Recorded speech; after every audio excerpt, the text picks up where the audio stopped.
जो रात में ओस पड़ती है, गेहूँ की जो फलियाँ होती हैं जिसको गेहूँ की बालियाँ बोलते हैं, उस पर रोज़ धूप पड़ने पे चमकने लगती है। सब हरा रंग का है लेकिन सूरज चमक रहा है उस पर, तो ये ऐसे दिख रहा है। जहाँ पर मैं हूँ, जब शुरू में उसे देखा था तो इस जगह ऐसी नहीं थी। इस जो बगल की मिट्टी का ढेर है इसको भीट बोलते हैं। तालाब बनाया जाता है, उसकी मिट्टी निकाल करके तालाब के चारों तरफ रख दी जाती है, उसी को भीट भीटा यही सब बोलते हैं। और ये वो तालाब है, पोखरा, रसौरा का पोखरा, पच्छा का शिकार, इसलिए एकदम सूखा पड़ा है। पहले सब मिट्टी का घर बनाते थे, मान लो घर पक्का है तो कम से कम गाय बांधने वाली जो जगह रहती थी उसमें मिट्टी की दीवारें होती थी, तो तालाब की मिट्टी निकाल लेते थे क्योंकि पूरी सिल्टी होती है। अभी वो निकालते नहीं हैं तो गाद जम जाती है, इसके लिए अभी सरकार का मुँह ताकना होता है। तो जो चीज़ें समाज से हटकर सरकार की तरफ चली जाती है उनका ही असर होता है। बाकी अभी एकदम ये थोड़ा थोड़ा कीचड़ है, इसमें एकदम सूख जाएगा तो बच्चे इसमें क्रिकेट वगैरह खेलना शुरू करेंगे। ये जो नाली जैसा स्ट्रक्चर दिख रहा है वो सड़क के उस पार के खेतों को कनेक्ट करता था तालाब से। बारिश के टाइम पर ओवरफ्लो होने पर इधर से पानी इसमें आता था, और यहाँ पे भीड़ के बीच थोड़ा सा कटा हुआ है, उस तरफ अगर बहुत पानी बढ़ा, तेज़ी से बारिश हुई तो पानी इस पत्थर के थ्रू बह करके तालाब में जाता था। और इसका ऐसे होने का एक अलग फ़ायदा भी है।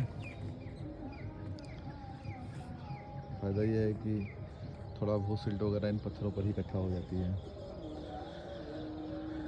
जब तालाब बना होगा तब ईंट, मान लीजिए ईंट तो भारत में बहुत पहले से पथ रही है ना, तो ईंटें इसमें भी लगी हैं लेकिन इनका साइज वो नहीं है जो अभी ईंटों का है, इसकी पतली है, 1 सवा इंच।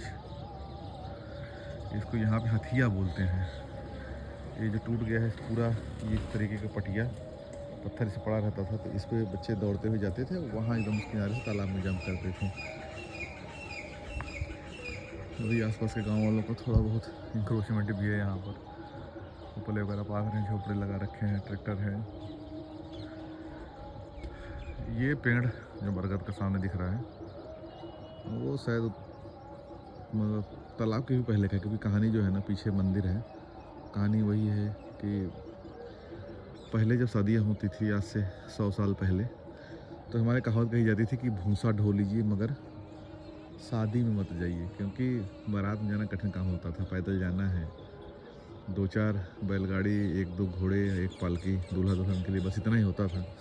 मिर्ज़ापुर के एक सेठ जी थे, उनकी शादी हुई इधर ही कहीं, मिर्ज़ापुर इस तरफ है, और उनकी जो शादी हुई थी वो इधर कहीं हुई थी, इस तरफ में, पूरब की तरफ।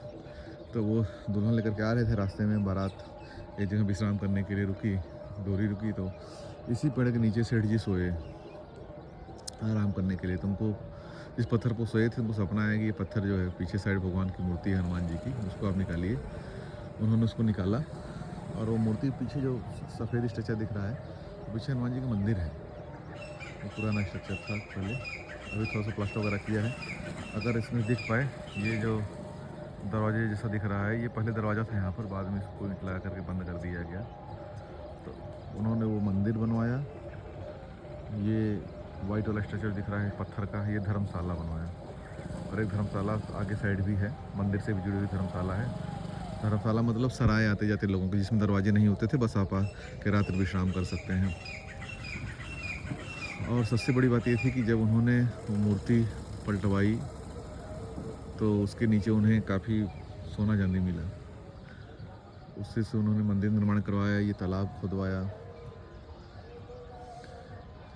और क्योंकि ये ज़मीन ग्राम पंचायत समझ ली सरकारी ज़मीन ही होती थी, तालाब सरकारी ही है, किसी का नहीं है। हालांकि कुछ लोग, इवन उनके वंशज ही ये दावा करते थे कि तालाब उनका है, उसको ये कब्जा करने की भी कोशिश किए, लेकिन हुआ क्या कि उनके घर में कुछ मुसीबतें आने लगी, तो फिर उन्होंने इस केस को परसू करना छोड़ दिया। ये तो रिसेंट है, ये जो तालाब कब्जा करने की कोशिश है 3-4 साल 5 साल पहले की है।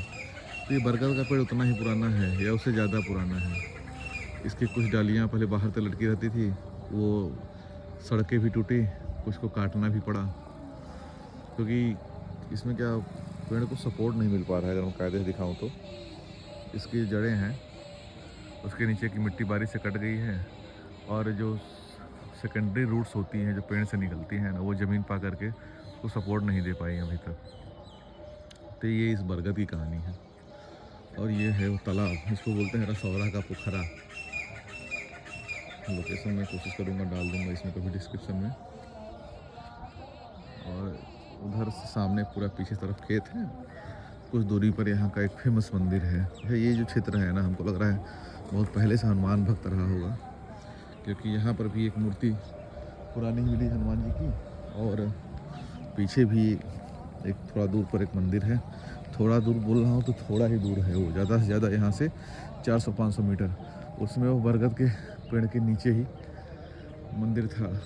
अगर इसमें तो विजिबल होना मुश्किल है वीडियो में, मैं थोड़ा ऊपर जाके कोशिश करता हूँ। एक मास्टर लाइट लगी हुई है ऊंची सी, वो उस मंदिर के गेट के पास ही लगी हुई है, उसको बरुली महावीर बोलते हैं। वो मूर्ति भी बरगद के पेड़ के अंदर ही मिली थी, तो उसी के इर्द गिर्द मंदिर बनाया गया, और वहाँ पर इस क्षेत्र की 5-7 गाँव की रामलीला होती है। वो जो मंदिर है वो 2 गाँव के बीच में स्थित है। ये वाला गांव है रसौरा, और उधर है बीरसापुर। तो मास्टर लाइट अगर दिखा पाएँ तो ये है सामने मास्टर लाइट, और मास्टर लाइट बगल में छोटा सा गेट जैसा दिख रहा है, बड़ा गेट है एक्चुअली, वो बरली महावीर है। और आसपास सब खेत हैं, और ये किसी का खलिहान है।